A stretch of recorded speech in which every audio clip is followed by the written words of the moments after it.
E a gente vai falar de um assunto que está aí pipocando em todos os sites, todo mundo comentando. Eu acho que é pesado, eu acho que isso vai fazer um mal danado para o Renato Aragão, mas a notícia está aí já do conhecimento da família, o Renato já tendo que lidar com esse tipo de informação e a informação que ele tem uma filha, é adotiva, mas que está aí precisando trabalhar como motorista de aplicativo, no caso de Uber, para poder sobreviver. Inclusive, ela tem filha para sustentar, precisou fazer vaquinha um dia para comprar o medicamento para a criança. A situação não é fácil. Intriga muito os dados, né? Eles intrigam, na verdade, porque algumas informações dão conta que ela moraria na mansão do Renato, moraria com ele, mas o que ela tem apenas é o teto.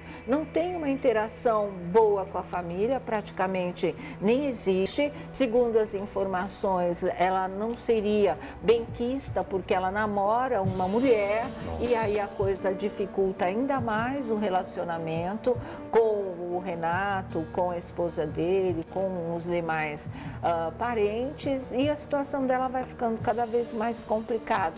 Tudo isso veio à tona porque um documentário sobre a vida do Renato estaria sendo feito. De repente, não está mais, só que o conteúdo começou a vazar. E aí vocês imaginam, vocês sabem que durante muitos anos ele veio arcando também com todas aquelas informações sobre que ele não era um trapalhão legal, que ele esnobava os companheiros, que ele não queria ser chamado de Didi, mas de doutor Renato, aquelas coisas que no caminhar dos anos o Renato Aragão foi desmentindo tudo isso foi sendo diluído. O Dedé Santana deu uma força muito grande também para que esse tipo de coisa fosse, né, perdendo o efeito em relação à imagem do Renato Aragão, e ele acabou se tornando aquilo que ele é, um grande ídolo infantil que ele vai ser sempre, e um grande artista de humor e um verdadeiro palhaço de circo, né?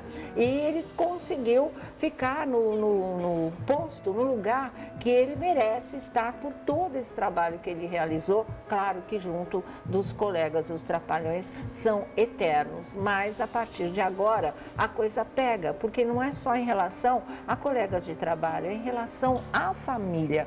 E a gente sabe que existem informações que talvez expliquem por que isso está acontecendo, por que isso está vindo à tona. E o Alessandro Lobianco tem alguns motivos para falar para a gente, né, Lobianco? Eu tenho alguns pontos só, né?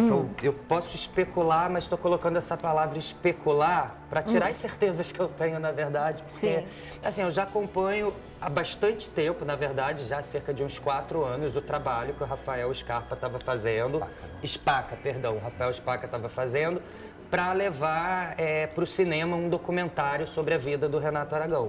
Mas é um documentário que ele produziu que, no final das contas, era para acabar, assim, desculpa, minha opinião, minha sensação sobre o documentário.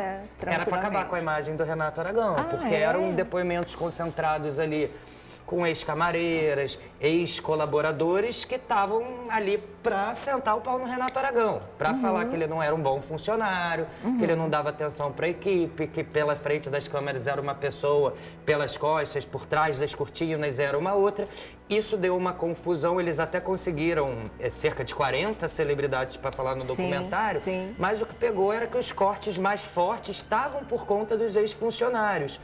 E que de uma forma muito nebulosa também apareceram para colaborar nesse documentário, porque até então nunca tinham falado nada assim, sobre o Renato. Então, assim, chamou muito atenção quando o Renato foi procurado para participar desse documentário, porque ali basicamente procuraram ele para ele se defender de vários pontos do documentário. Na época, a Lilian, a esposa do Renato, falou: isso não é legal pro Renato, isso aqui é uma tortura pro Renato. Isso aqui está desmerecendo o legado do Renato Aragão. É a filha aí, né? Isso. Tá. E ali não foi autorizado, foi até ali, olha, se esse documentário sair, ali tudo indicava que poderia até abrir uma briga jurídica. Só que dali em diante, o Rafael começou a, eu não sei, ele ficou obsessivo, ele só fala do Renato agora e das coisas negativas da vida do Renato, Você há acha cerca que de é 3 porque anos. o documentário foi impedido? Eu acho que como o documentário foi impedido, já faz uns 3 anos que o Rafael está soltando a prestação, falando nos podcasts. Não sei, eu sinto um movimento de vingança, é a impressão que eu tenho, sabe? Não autorizaram o nosso documentário, agora tudo que tem de podre que seria mostrado no documentário, a gente vai ficar soltando nos podcasts. Eu tô achando que essa história está indo por um caminho um pouco nebuloso. Para mim tem vários pontos e várias peças que não se encaixam nesse quebra-cabeça em relação ao Renato tratar assim uma filha adotiva. Eu ainda fico com o pé atrás pela questão da briga que se instalou entre eles com a não exibição do documentário. Certo.